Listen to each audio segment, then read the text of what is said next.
Depoimento de Mauro Gianfrancesco para o Museu da Televisão Brasileira, em 30 de setembro de 1998. Seu nome? Mauro Gianfrancesco. Por favor, fale-me sobre os seus ascendentes, avós, pais. Meus avós, os quatro, tanto por parte da minha mãe como do meu pai, eram italianos.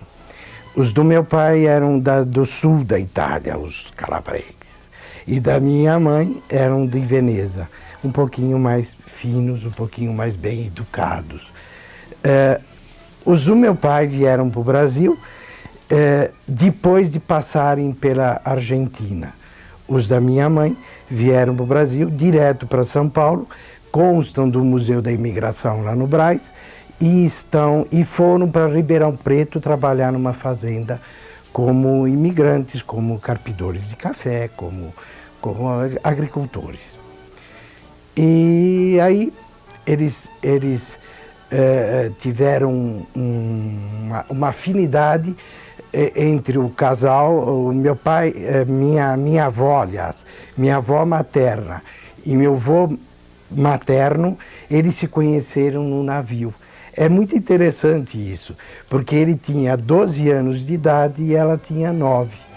E quando as famílias chegaram em São Paulo, e se cruzaram novamente lá no Museu da Imigração. Por coincidência, as duas famílias foram para Ribeirão Preto. E lá, por coincidência, estiveram trabalhando na mesma fazenda. Então foi uma coisa meio que elaborada, parece, uma coisa já predestinada. Os dois haveriam de se casar e depois de 3 anos que se conheceram, se casaram. Esses são os avós, os meus avós por parte de minha mãe. Por parte de meu pai, eu sei que eles foram para... Tenho o menor conhecimento. Eles foram para a Argentina e lá em Juan nasceu meu pai. E minha tia também nasceu na Argentina, mas eu não sei em que cidade. E depois eles vieram para São Paulo. Eu tenho menos conhecimento da família do meu pai do que da minha mãe. Quero saber sobre os seus pais em São Paulo. Meus pais, eles se conheceram na Moca. Quando vieram de Ribeirão Preto, a família da minha avó, da minha mãe, eles se estabeleceram lá na Moca. Por coincidência, meu pai também era da Moca e morava numa pensão, porque ele largou da casa dos pais, que não tinha um bom relacionamento com os pais, e veio para Moca numa pensão. Conheceu minha mãe e aí aconteceu um namoro e aconteceu o amor e eles se casaram. Qual a profissão dos seus pais? Meu pai era motorista de caminhão. Ele, a princípio, quando veio do interior, ele contava muitas histórias de como se elaborava a planta do café e ele tinha pouquíssimo conhecimento. Ele sabia mal e porcamente escrever o nome e fazer algumas continhas. Era interessante o jeito que ele fazia contas de somar. Ele ia acrescentando, não é como a gente que coloca tudo e depois soma tudo de uma vez. Ele colocava 2 números, ia somando, acrescentava o terceiro, ia somando, acrescentava o quarto. Era o jeito que ele sabia fazer as contas. E ele... E a sua mãe, por favor? A minha mãe também não sabia escrever e também trabalhava no Cresp, na fábrica, era espuladeira. E eles tinham uma vida difícil, os dois tiveram vida difícil porque os dois eram operários. E meu pai, eu estava dizendo, ele foi cocheiro antes de ser motorista. É interessante ter esse rastro familiar, porque isso só acrescenta para a gente uma experiência e saber como é o lado operário que a gente não conheceu. Nós, felizmente, tivemos um tipo de vida melhor. Local e data do seu nascimento? Eu nasci na casa em que eu morei 35 anos, na Moca, em São Paulo, dia 5 de julho de 1945. Portanto, eu tenho 53 anos. Irmãos, tem? Irmãos, nós somos em 7, fomos em 7. 4 estão vivos e 3 morreram. Dos 4 eu tenho 3 irmãs. A mais velha, a menos velha do que eu, que é antes do que eu, e a mais nova, que é depois de mim. Seus primeiros estudos em São Paulo? Interessante. Foi tudo na Moca. A Moca, eu costumo dizer que é a minha cidade natal, apesar de ser um bairro de São Paulo. Mas tudo para mim se resumiu na Moca. Os meus primeiros estudos foram no Grupo Escolar Pandiá Calógeras, que é na Avenida Paz de Barros, ele existe hoje ainda, do mesmo jeito, na Avenida Paz de Barros, 1025. E eu morava numa travessa em frente ao Teatro Arthur Azevedo, e em frente, que é colado à escola, Grupo Escolar Pandiá Calógeras. E lá, neste grupo, é que eu comecei a fazer o primário e estudei lá durante 4 anos. Fiz também o ginásio, que foi acrescentado ao grupo escolar no mesmo prédio onde ficava o grupo escolar. Só que o ginásio, na época que eu ingressei, era só à noite, era ginásio de Estado, a gente não tinha condição de pagar colégio. Então, a decorrência, eu fiz 4 anos de primário e depois fiz o ginásio à noite no mesmo prédio. Só que o ginásio tinha outro nome, era Ginásio Estadual MMDC. Martins Miragaia Drauzio Camargo, Revolução de 32, a Constituinte. Quero saber sobre a continuação dos seus estudos. Me parece que você fez letras e fez também pedagogia. Fiz. Depois que eu terminei o ginásio, no Ginásio Estadual MMDC, na Moca, no mesmo prédio onde eu fiz o primário, eu estudei lá no mesmo prédio. Eu fiz o primeiro ano científico, porque eu achei que profissionalmente o científico poderia dar maiores visões de trabalho, maior possibilidade de trabalho. Eu fiz o primeiro ano científico, mas não me adaptei a nada daquilo. Não tinha nada a ver comigo, química, física, biologia, matemática, não tinha nada a ver. Aí eu percebi que eu deveria fazer o clássico, que era, na época, o científico ou o clássico. E passei para o clássico, lógico. Aí era o mesmo colégio, só que já não mais nesse prédio da Avenida Paz de Barros. Passou para a Rua Cuiabá, na própria Moca. E eu fiz lá os 3 anos de colégio. Em seguida, eu prestei muito vestibular na PUC, na PUC não, na USP. Era aquele tempo dos anos 60, era aquela efervescência de contra-americano exigir nós, brasileiros, aquilo que era nosso. Então eu achei que eu tinha que partir para uma área linda que era na época, que era ciências sociais. Prestei vestibular 2 vezes na USP, mas não entrei. Prestei com um amigo já da televisão, o Toninho Moura Matos. Nós 2 fomos juntos para lá, mas nenhum dos 2 entrou, porque aquilo lá era uma dificuldade e era o curso da moda. A gente queria fazer aquele curso para reivindicar outras condições de vida, etc. Acabei fazendo na PUC letras e depois, por opção à educação, eu passei a fazer pedagogia na própria PUC. Quero saber sobre o seu primeiro trabalho. Eu fui office boy com 14 anos de idade. Eu trabalhava na Vila Prudente e morava na Vila Zelina. Era perto um lugar do outro.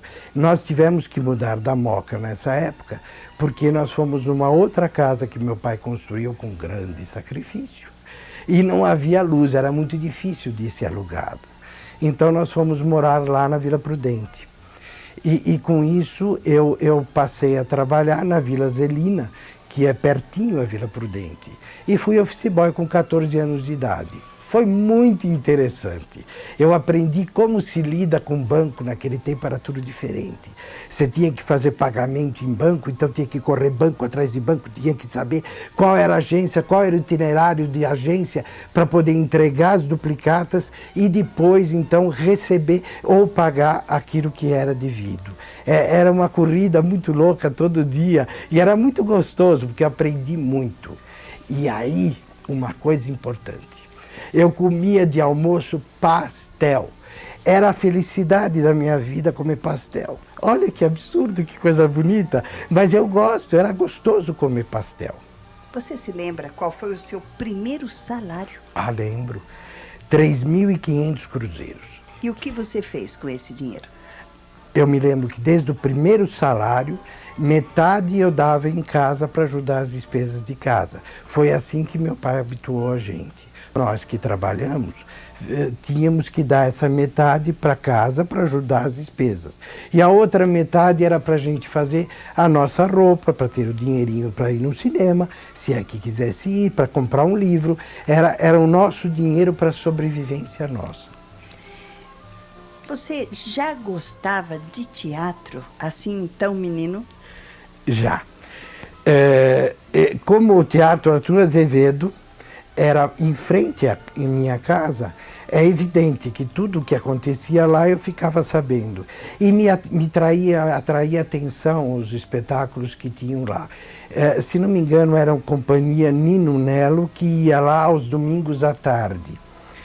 E lá eles faziam programas de calouros, programas de brincadeiras, para o pessoal se divertir um pouco. Eu acho que era isso, eu não me lembro muito bem.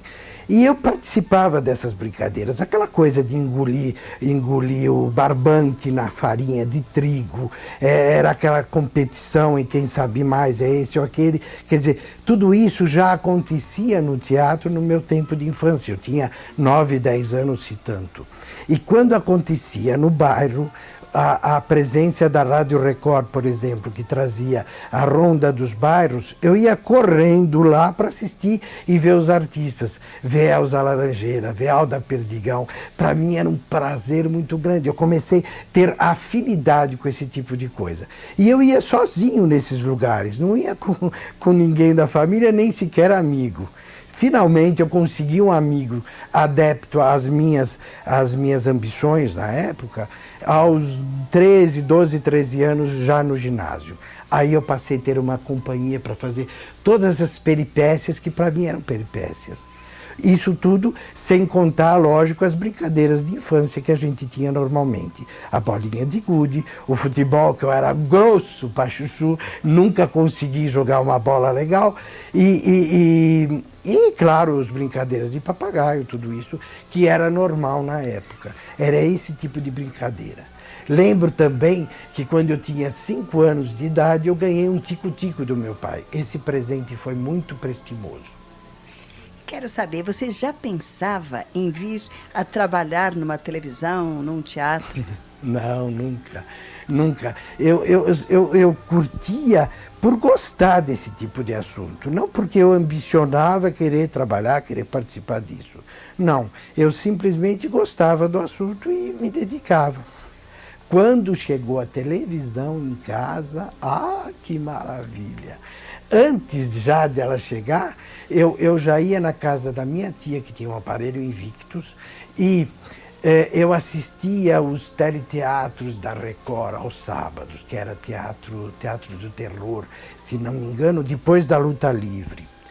E aos domingos eu queria tanto assistir o TV de Comédia e TV de Vanguarda, que eu sabia que já existia, mas eu não podia porque era a casa da minha tia, eu só podia estar lá até tarde no sábado, no domingo não. Quando chegou a televisão em casa, isso em volta de 57, 58, aí sim, aí éramos eu e meu pai que assistíamos a todos os espetáculos do TV de Vanguarda e TV de Comédia. Nós dois curtíamos muito e ríamos muito. Eu aprendi muito com esse pessoal lindo que faz o TV de Vanguarda e TV de Comédia e que está aí até hoje fazendo o que está fazendo.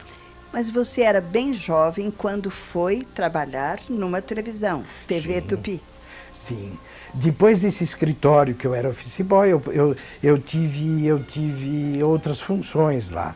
Eu fui correspondente, eu fui não é contador, fazia conta corrente, eu não me lembro o nome. Eu sei que trabalhava com contabilidade, então eu punha ficha de débito, ficha de crédito, essas coisas.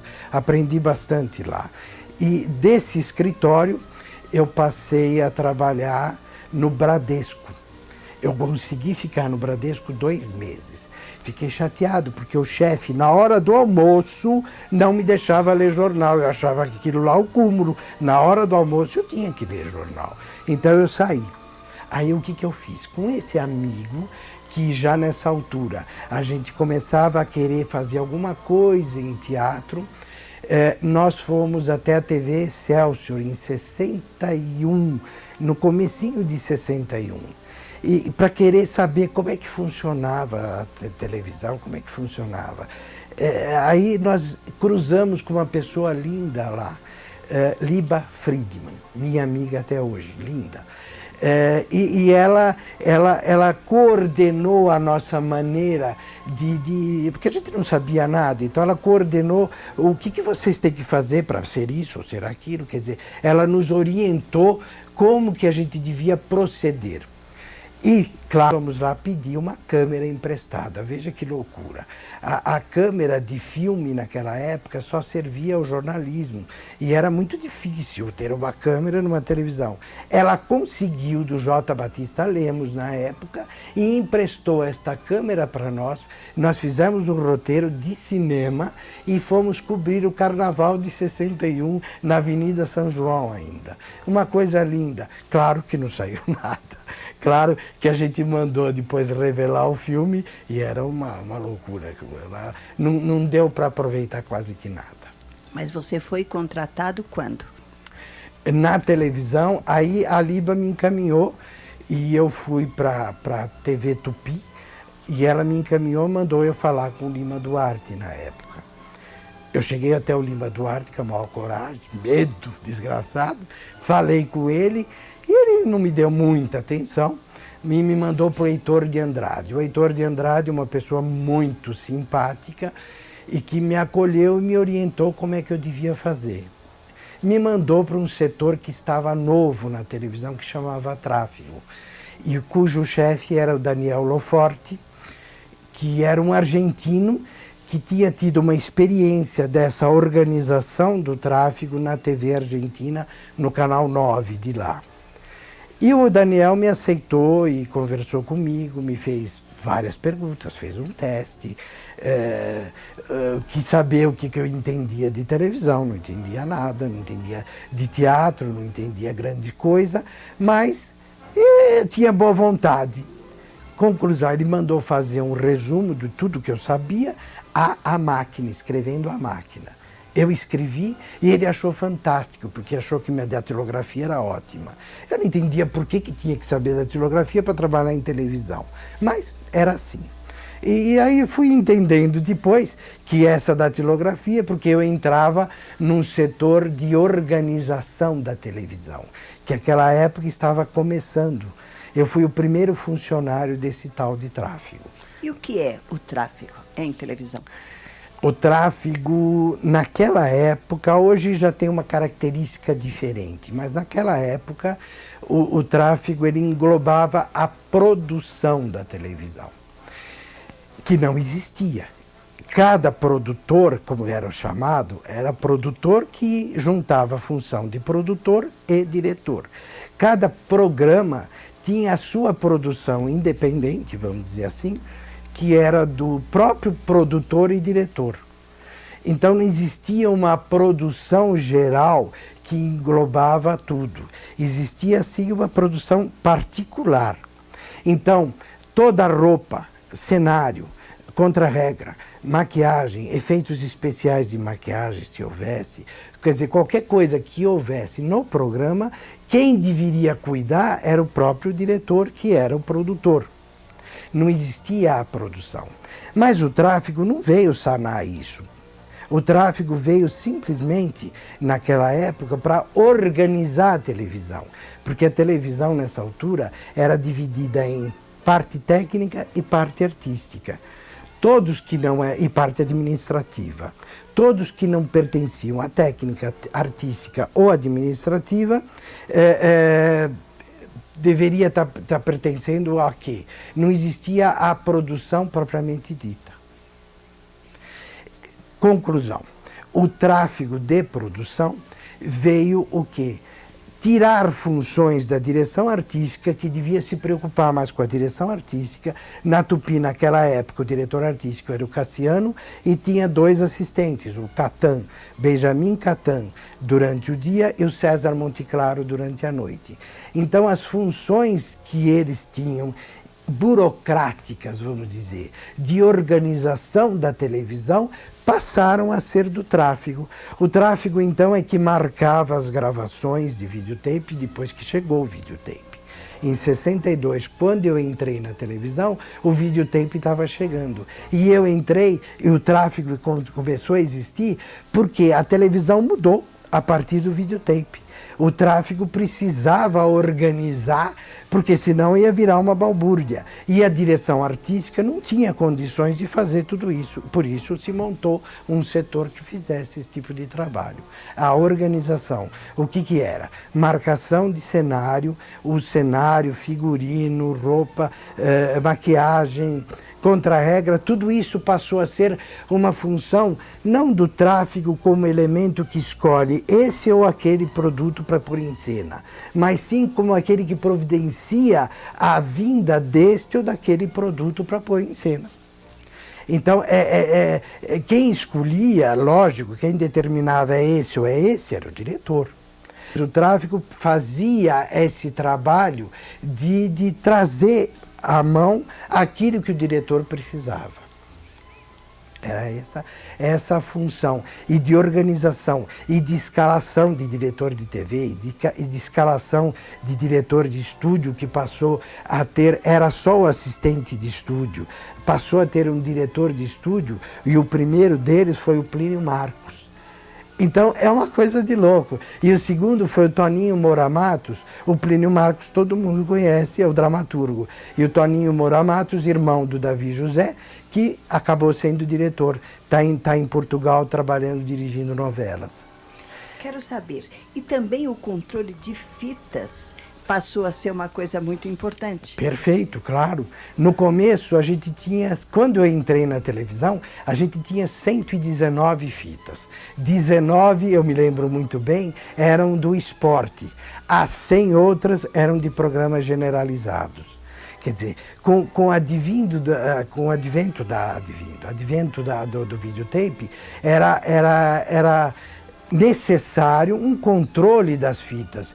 E hoje eu me vejo do mesmo jeito, passando para o Wagner, que trabalha conosco no programa, como se organiza as fitas, e como eu organizei isso há 30 e tantos anos atrás. É fantástico, porque a vida da gente vai e volta, e a experiência vai somando a outras experiências. É interessante. O controle de fitas era muito importante e sério, porque de repente você não arquivava direito um assunto e você apagava esse assunto, e quem liberava as fitas éramos nós, claro, ouvidos os diretores, ouvida a direção artística, ouvido o Cassiano, o Catan, o César Monteclaro, todos eles tinham um cuidado muito grande, não pode apagar isso, não pode apagar aquilo. Eu me lembro que a primeira montagem que eu fiz foi os funerais do Kennedy, em 63. Não era edição, era cópia, simplesmente cópia de uma fita para outra dos melhores trechos que eu achasse que era interessante. Essa fita deve estar na Cinemateca ainda até hoje, que é onde tem o acervo da Tupi. Você era bastante jovem para ter essa responsabilidade? Era. Eu tinha 18 anos nessa altura, 17 e 18 anos nessa altura. E eu já estudava o clássico no MMDC, conforme falei, e depois de 3 meses que eu entrei no tráfego, eu já fui chefe do tráfego. Eu tinha uma vitalidade, uma vontade de aprender muito grande. E aquela vontade que eu tinha antes da televisão passou a ser realidade nessa altura. E eu achava fantástico lá no meio. Tanto que o meu office boy, um dos primeiros office boys era o Paulo Biratã Fontes Gaspar, que foi o Paulo Biratã, infelizmente já morto, um dos grandes diretores, um dos grandes idealizadores de grandes coisas da TV Globo. E ele era office boy lá do tráfego. Quer dizer, no tráfego nós tivemos gente muito boa, porque no tráfego a gente conhecia a televisão inteira, tinha que conhecer cenografia, tinha que conhecer tudo, iluminação, cenário, tinha que conhecer tudo para poder organizar toda a pauta. A gente só não podia escalar os câmeras, os operadores de boom, os operadores de som, porque isso fazia parte da técnica, das operações técnicas. A gente, uma época, tivemos esse pessoal também no tráfego. Então foi um aprendizado muito maior dos problemas que existiam lá para cuidar de tudo isso. Daí a passar a ser produtor de programas de televisão foi um passo. Ah, sim. Claro que com todas as experiências a gente foi caminhando na Tupi e foi acrescentando experiência, até que o tráfego já era pequeno. Tudo já não é, a gente não pode dizer que conhece tudo, a gente continua aprendendo, mas aquilo já estava um pouco superado. Eis que houve a falência da TV Excelsior e eis que houve um telefonema do Luciano Calegari me convidando para trabalhar no estúdio Silvio Santos. Mas eu tinha um amor já para Tupi. Eu achei que não devia ir e não fui. Não fui. Por sorte minha, vieram as pessoas da Excelsior para Tupi, Paulo de Gramont de volta para Tupi, Carlos Zara de volta para Tupi. Aí o que aconteceu? Eu quis passar para telenovelas, que era o meu maior sonho, eu gostava muito desse assunto. Eu passei para telenovelas, o Zara me contratou e eu fui assistente geral do departamento de teleteatro por 5 anos com o Zara. Foi uma experiência fantástica, porque aí, além de toda essa coordenação que eu tinha da televisão, eu tinha o enredo, os autores de novelas, as novelas, os atores de novelas, eu tinha muita coisa para poder pesquisar. Aí eu conheci muita gente boa, desde Ivani Ribeiro, Walter Avancini, trabalhamos juntos, eu participava de todas as reuniões de criação das novelas, então o andamento das novelas, e participava, claro, da escalação do elenco, e tinha toda uma gama de trabalhos paralelos, porque a gente estava já em 60 e alguma coisa, já com um movimento de censura, a gente já tinha passado por esse baque aí tremendo da nossa censura. E a gente já estava... E precisava mandar tudo para lá. Tudo rapidinho, tudo rapidinho. E os produtores, os autores, os diretores não gravavam a altura tão rápido, porque pudesse atender a censura. Então aí houve um trabalho paralelo. Muito bom esse trabalho. Mauro Gianfrancesco, você que se formou em letras e pedagogia, me fale sobre esta parte sua, você como professor. Nos anos 60, aquilo ficou entalado na garganta. A gente que reivindicava muita coisa, então eu participei daqueles movimentos da Maria Antônia, da USP contra a Mackenzie, todo aquele rebuliço. A gente se encontrava no Sindicato dos Bancários, na Rua do Carmo. Então eu participei não ativamente porque eu não tinha estrutura para isso, eu não tinha coragem para participar ativamente. Mas eu participava ideologicamente, e participando com a minha presença. Então aquilo lá, essa reivindicação de querer mais Brasil para nós, eu acho que ficou marcado em mim. Eu fiz a faculdade de letras, aprendi muita coisa, organização de literatura, diálogos diretos, indiretos, como se estrutura a comunicação. Então tudo isso serviu de embasamento para que eu pudesse muito mais agir e ter uma atividade na educação. E em 78, por aí, a Tupi estava mais calma, o Zara já estava meio afastado, eu estava com o Henrique Martins no departamento de teleteatro, antes já tinha passado a Bujanra, já tinha passado o Rildo Gonçalves, que foi uma alavanche na Tupi. O Rildo fez uma pesquisa e, entre aspas, derrubou um monte de coisa lá para fazer uma novela Tchan, a Grande Sacada.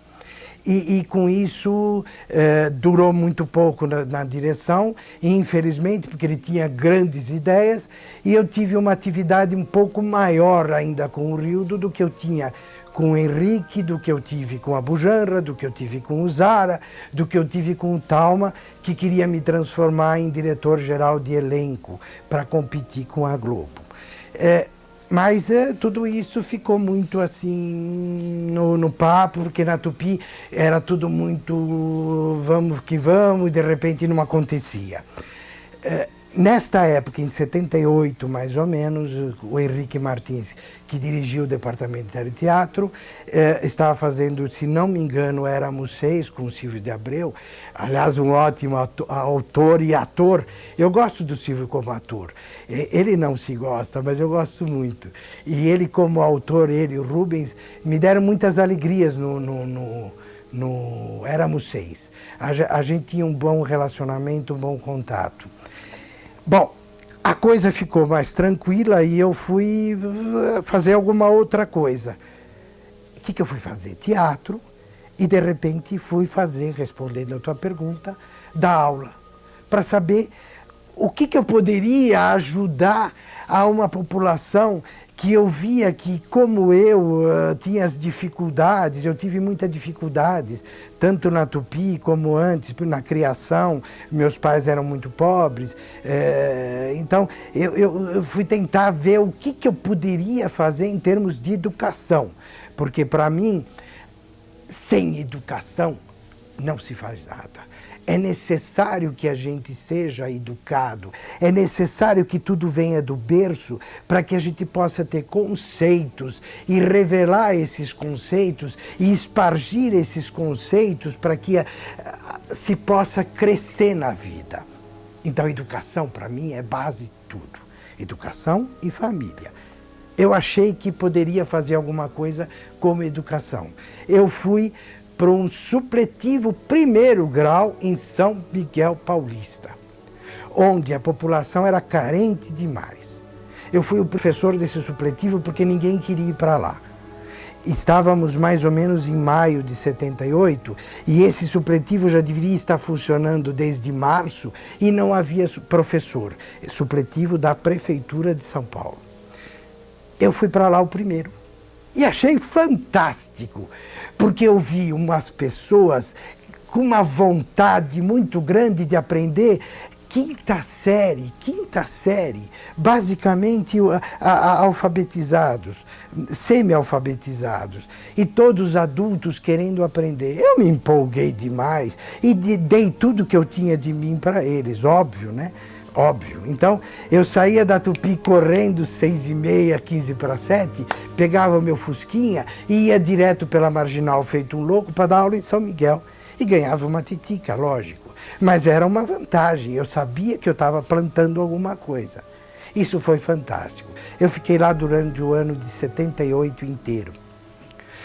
Daí veio o seu interesse por programas educacionais? Verdade. Porque aí eu vi as dificuldades. O interesse veio porque veio na minha cabeça. Mas coincidiu que depois do fechamento da Tupi, eu pude unir uma coisa a outra, porque surgiu a possibilidade de se fazer na Globo, na Fundação Roberto Marinho, o Telecurso Primeiro Grau. E eu fui produtor do Telecurso Primeiro Grau, língua portuguesa, lógico, nada melhor. E gostei muito daquele trabalho. O Jorge Matsumi, naquela época, que dirigia a Fundação Roberto Marinho, e o diretor do programa era o Marco Antônio Mora, que era o supervisor de jornalismo da Rede Globo em São Paulo, e por outro lado ele também exercia uma função no telecurso. E então eu reencontrei pessoas antigas. O Jorge já havia trabalhado na Tupi e o Marco também. E aí juntamos ao Raul Castrezana, que também tinha feito parte da Tupi. Então foi uma beleza. E o Cido do tráfego, que era do tráfego da Excelsior. Então, as pessoas se encontram e maravilha. E aí eu gostei muito. Então tudo aquilo que eu pensava em fazer para aquela população, para aqueles alunos lá da 5ª, 6ª série do supletivo de São Miguel, claro que eu me vinculei muito mais a uma amplitude muito maior, que era o telecurso. Gostei muito da experiência. Você fez também telecurso 2º grau? Fiz telecurso 2º grau em 83, 84, depois que eu saí do SBT. Porque como funcionário da Tupi, o SBT teve que me engolir. Mas eu era tão ingênuo, mas era tão bobinho. Eu achava que o SBT ia dar para nós, funcionários da Tupi, aquelas funções que a gente tinha. Ledo engano. Imagina. Imagina, a política foi tão porca, tão suja, que eles me deram a chefia de carro da técnica. O que eu entendia de carro de técnica? Nem de técnica e nem carro sem técnica. Os carros da parte técnica, da parte operacional. Eu tinha que escalar os carros, os motoristas para ir para aqui, para ali, fazer micro-ondas aqui, fazer link ali, sei lá. Eu não sabia nada disso. E eles me enfiaram lá.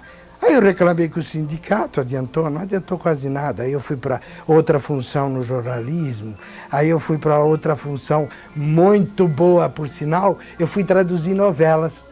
Como o Silvio Santos fazia novelas do castelhano, eu fui traduzir novelas. Só que uma coisa muito estranha acontecia nesse meio. Eu era funcionário da Tupi e como eu havia brigado para não fazer esse tipo de coisa que não tinha nada a ver comigo, eu ganhava um salário. E era da Tupi, não, eu falei Tupi, né, do SBT, eu era funcionário do SBT e ganhava um salário para não trabalhar. E traduzia novelas ganhando outro salário, quer dizer, eles não sabiam me aproveitar, a administração falha. Eu era contratado e não sabiam me aproveitar naquilo que eu sabia fazer. Eles me pagavam a parte para fazer uma coisa e me pagavam para não fazer nada. Bom, menos mal, eu ganhava meu dinheirinho.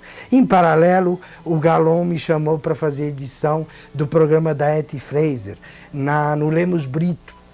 E para cuidar das fitas também, porque o Galon insiste que eu tenho que cuidar de fita. Ele me vê desde 62, quando eu cuidava de fita.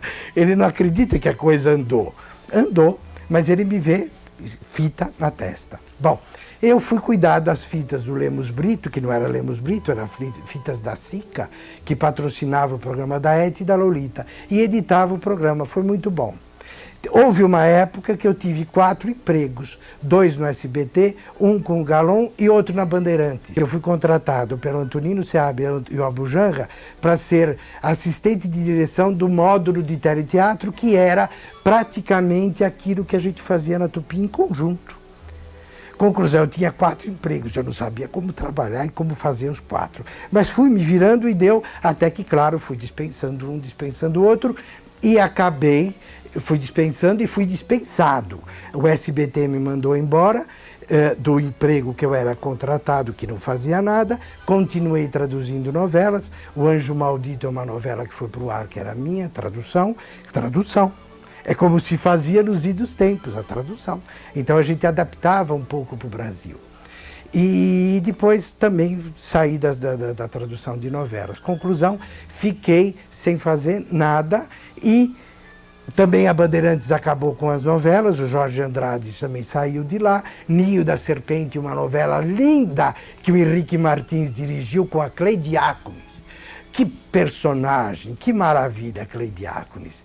E eu fazia revisão de tudo isso. Antes de ir para o ar, eu assistia todos os capítulos de novelas, tanto na Bandeirantes quanto no SBT, na Tupi, para poder ter uma análise dos capítulos, para poder encaminhar a história, para poder, não é orientar a direção, que seria muito piegas da minha parte, mas ter um palpite para os diretores, para os autores, o que estava acontecendo. Eu seria, em última análise, uma eminência parda lá da novela, um cara que sugeria, que podia sugerir alguma coisa. Aí eu voltei para a Fundação Roberto Marinho para fazer o telecurso segundo grau. E foi muito gostoso. De você agora, você é ator. Só. Quando é que você começou? E foi em teatro ou em televisão? Foi em teatro. E desde que eu me interessava pelo teatro, em frente à minha casa, o Arthur Azevedo, que está lá ainda hoje, desde que eu me interessava, no ginásio, no colégio, eu fiz muita coisa em teatro, no ginásio e no colégio. E eu era presidente do Grêmio, tanto no ginásio como no colégio. Eu fui presidente do Grêmio 3 vezes naquela escola. E, claro, eu reivindicava muita coisa, eu reivindicava quadra esportiva que não tinha, eu reivindicava festa junina que não tinha, porque não podia gastar dinheiro, não sei o quê, tudo aquilo lá, e a gente acabava fazendo tudo isso. Esse congraçamento dos alunos, para mim, era muito importante. Utilizei até o Canal 9, muito, nas campanhas do Canal 9, para fazer as minhas campanhas publicitárias da minha chapa no Grêmio. Eu dizia assim, eu também estou no MMDC, olhe para mim. E eu parodiava o Canal 9, que eu também estou no 9. E isso tudo trabalhando na Tupi, que é uma coisa de louco. E eu fazia tudo isso. Voltando no tempo, eu voltei então para a Fundação Roberto Marinho em 84, 85, para fazer a parte educacional, que era um programa 0 a 6, com a apresentação da Esther Góes, dirigido pelo Edson Braga, que também foi meu amigo do tráfico.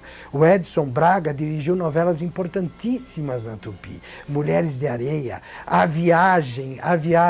Eu tenho até o livro da apresentação da Viagem, como que era feita a apresentação, como a Viagem era uma coisa espírita da Ivani Ribeiro, então tinha uma coisa meio fantasmagórica, vamos dizer assim, para auxiliar e induzir o telespectador a uma coisa meio do além. Então tinha um efeito, e depois vinha o livro do Herculano Pires, não. Herculano Pires. Herculano Pires. E vinha o livro para poder colocar os nomes dos atores. Bom, eu estava falando do Edson Braga, um excelente amigo. Mas eu quero saber você como ator. Tá certo. E eu comecei então no teatro, lá nos idos tempos do colégio. Eu fazia muito teatro lá. Ganhei um troféu fazendo Pai de Anne Frank num certame que teve no Equipe Vestibulares. Naquela época, em 60 e alguma coisa, existia esses certames de teatro amador nos colégios, e existia também o promovido pela própria Prefeitura de São Paulo, que era, por coincidência, no Arthur Azevedo. E eu apresentei no Arthur Azevedo Diário de Anne Frank, e eu era o pai de Anne Frank. O Roberto Francisco, que é meu amigo desde aquele tempo, ele fazia o Dúcio. E a minha irmã fazia a Senhora Vandam. A minha irmã também, por influência minha, lógico, ela aderiu ao teatro. Maravilha, fizemos muito teatro amador. Até que eu achei que eu devia fazer escola dramática, porque o bichinho do teatro estava dentro de mim. Mas nessa altura eu já tinha feito com a minha ídola um curso, minha ídola Wanda Cosmo, sensacional, sabe muito de teatro, sabe muito de televisão. Eu já tinha feito um curso de teatro com ela e tinha me aprofundado bastante. Outro curso que eu fiz com a Miriam Muniz no tempo do Nino Italianinho, eu tive contato com a Miriam Muniz e fiz um curso com ela em paralelo. Ela me levou para a EAD, me juntou com a turma do Richelli, que naquela altura estava terminando o curso, e fizemos, eu e o Ernesto Hipólito, que está na TV Cultura dirigindo o Metrópolis hoje, também meu amigo do tráfico, fizemos um curso com a Miriam nesse pessoal que estava terminando a EAD naquele tempo. E, claro, eu tive vontade de prestar EAD. Aí eu tive uma amiga linda chamada Dina Lisboa, que me ensinou muita coisa e me preparou para fazer o exame na EAD. Eu fiz o exame, entrei, mas não continuei, porque eu achei que era muito chato, besta falar, mas achei que era um pouco fraco, eu já tinha superado aquela fase. Então achei que não valia a pena. Era a turma do Paulo Betti e Iriane Giardini. Eu estava na mesma turma deles. Mas você fez teatro? Fiz teatro, sim. Profissional? Profissional, inclusive, em 70. Viajando para o interior. Pelo interior. Isso, fiz. Em 70... Fez ou faz? Eu faço, desde que tenha condições de se fazer.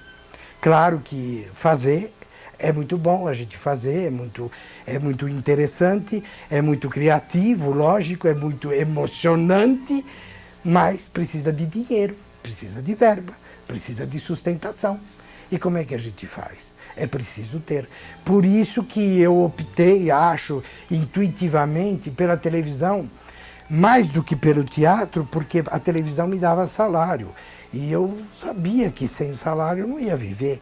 Eu sabia que não podia contar com dinheiro aqui e outro ali.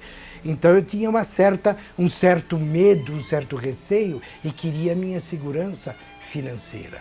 Eu precisava de alguma coisa. Então eu optei muito mais pela televisão do que pelo teatro.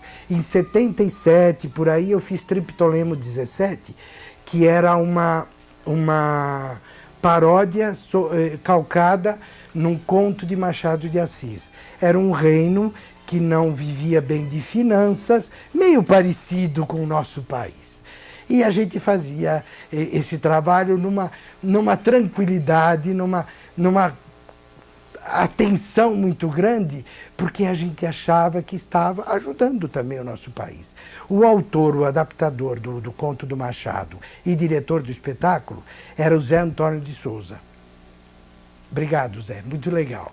E o Antunes Filho me viu a mim e o Roberto Francisco, que também estava comigo no espetáculo, e nos convidou, convite mesmo, para ir fazer com ele o curso que ele ia dar para montar Macunaíma.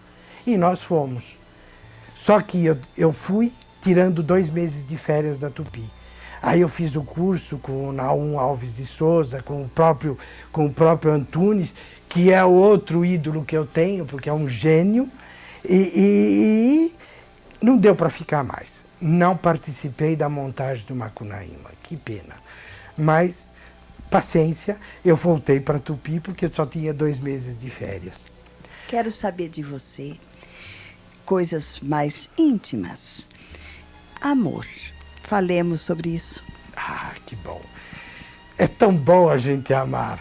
Amar a todas as pessoas e amar a uma pessoa especificamente é muito bom, melhor ainda.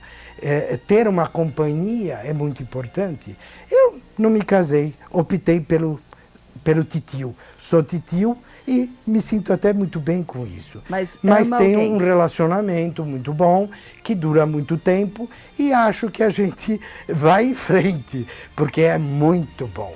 É preciso ter uma companhia, é preciso ter com quem conversar, é preciso dialogar.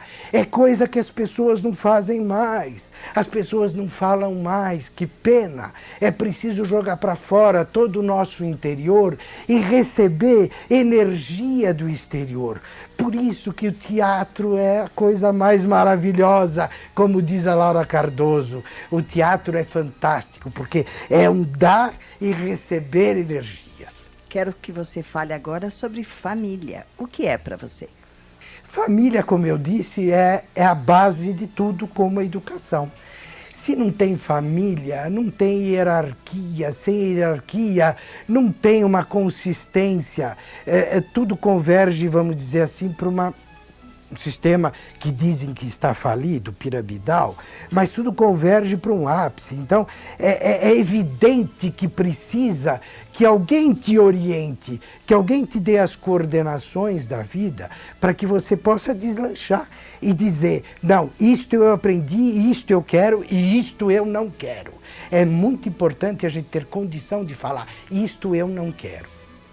Seu trabalho atual, por favor. Ah, eu estou curtindo demais. Porque, como eu já falei, evidentemente eu curto muito o passado. Eu sou canceriano e curto muito, vivo muito do passado, vivo das fotos, vivo de ilustrações do passado. E vivo, claro, o presente. É muito importante, não esqueço o presente. Mas o trabalho de hoje está resgatando uma coisa que é muito importante, que é a memória da televisão. Gente, a televisão transformou o nosso país. É muito bom que a gente tenha as pessoas que criaram, que fizeram a televisão, que eles se comuniquem conosco, porque, como eu acabei de falar, o diálogo é importante. Então, as experiências do passado, elas são retratadas no presente para poder alertar o futuro. Por quê? Porque é evidente, é só estudando o passado que a gente tem que saber isso pode, isso não pode, isso já foi feito, não deu certo, não vamos mais fazer.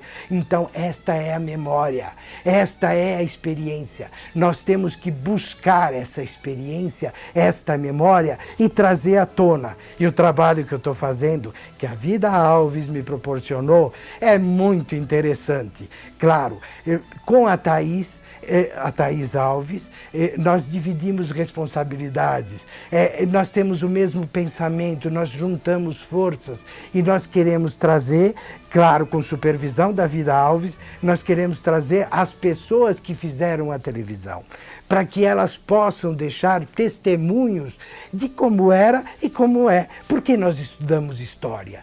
Por que nós estudamos? É lógico, é para poder saber, é para poder ter conhecimento. Isso não é diferente na televisão e não deve ser diferente no teatro.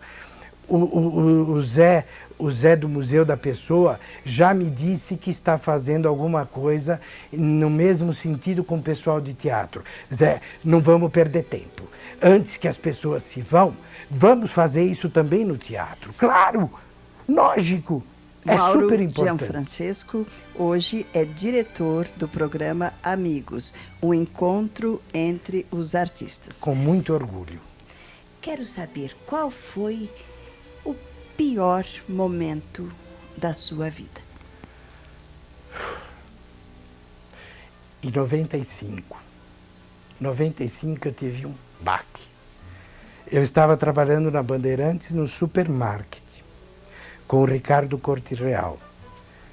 E, de repente, eu percebi, sei lá, fui ao médico, o médico me falou que eu tinha um problema de câncer aqui no mediastino.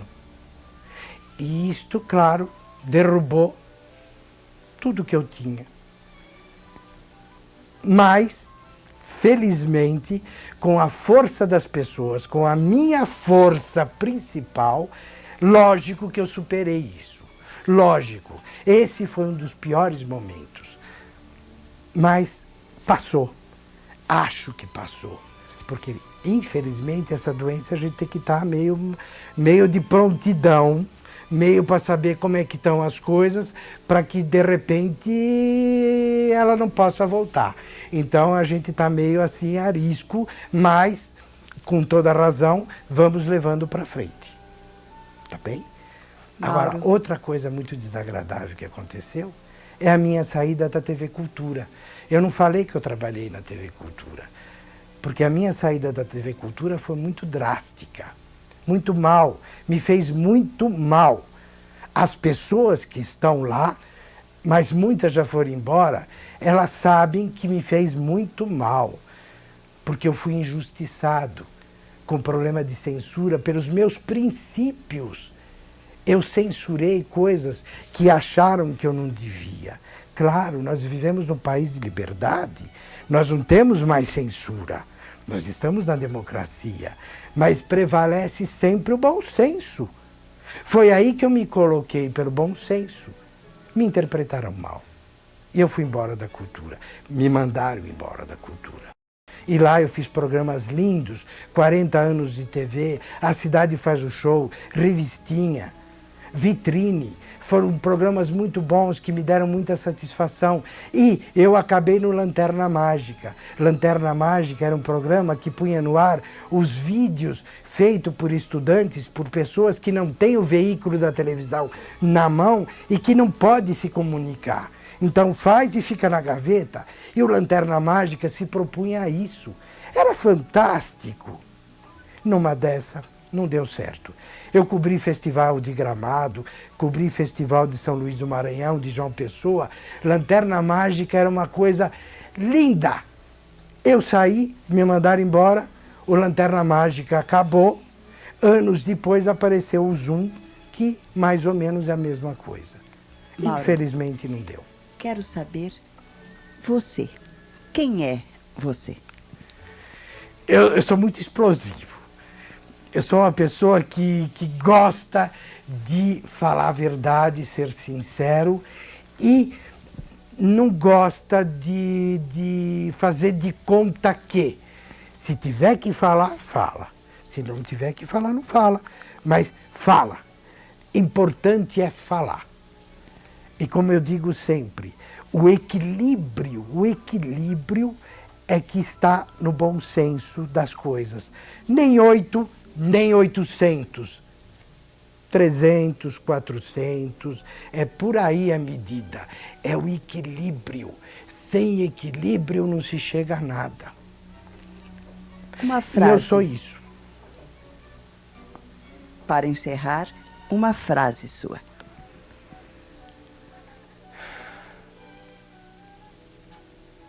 Nossa. Vamos trabalhar. É uma frase um pouco tão sem sentido, mas com tanto sentido, porque é no trabalho que a gente mostra aquilo que a gente é. A sensibilidade, a emoção e a pureza de alma. É no trabalho que a gente consegue se relacionar com as pessoas, consegue se relacionar com os amigos. É no trabalho. Então, a frase bem curtinha é vamos trabalhar. Obrigada. Obrigado você.